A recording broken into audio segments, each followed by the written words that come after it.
سلام، ژوند په خیر ملګرو، ستړي مشئ. هیله ده ټول به روغ جوړ او صحتمند وئ. دوستانو، نن ورځ ما غوره وګڼله چې د خبرو کولو د هنر په هکله یو څه موضوعات تاسو سره شریک کړم چې زموږ په جامعه کې د خبرو کولو او یا هم د خبریالۍ دا صفت په کوم نظر یا په کوم فکر سره یادیږي او اصلا د خبرو کولو هنر څه شی دی او د دې ګټې څه دي. ملګرو، تاسو به ډېری خلک داسې لیدلي وي چې خبرې مه کوه، عمل وکړه، یا داسې نور څه د خبرو په تضاد کې وایي. دوی ګرم نه دي، د دوی هغه کیچنګ یا اخیستنه له خبرو کولو څخه همدومره ده چې دوی ته ارزښت نه لري.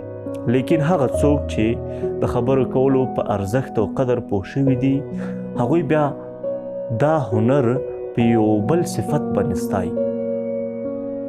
د فارسی ژبې یو شاعر وایي چې چهره زیبا نمی آید بکار، حرف ازمانه اگر داری بیار.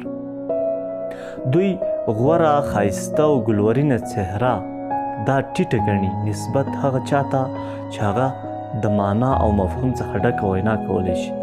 ملګرو، د ویناوالۍ هنر دا یو ستر هنر دی چې دې ته د ټولې دنیا خلک، که هغه د هر هنر او هرې رشتې کارمندان دي، اړتیا او ضرورت لري. ډېری داسې خلک به موږ په جامعه کې وینو چې علمیت کچه به یې تر ټولو بالا وي، لیکن د خبرو د هنر نشتون به د ده څخه ډېر یو ټیټ انسان جوړ کړی وي.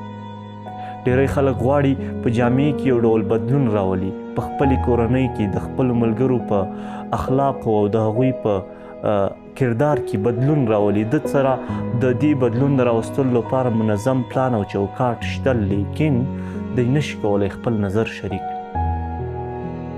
دا یو څه چې دی نشي کولی خپل نظر شریک کړي، د ده مقام راښکته کوي، او دا څه چې دی نه لري د دې په هکله باید دی اقدام وکړي، دا څه لاسته راوړي، او دا لاسته راوړل ډېر اسانه دي.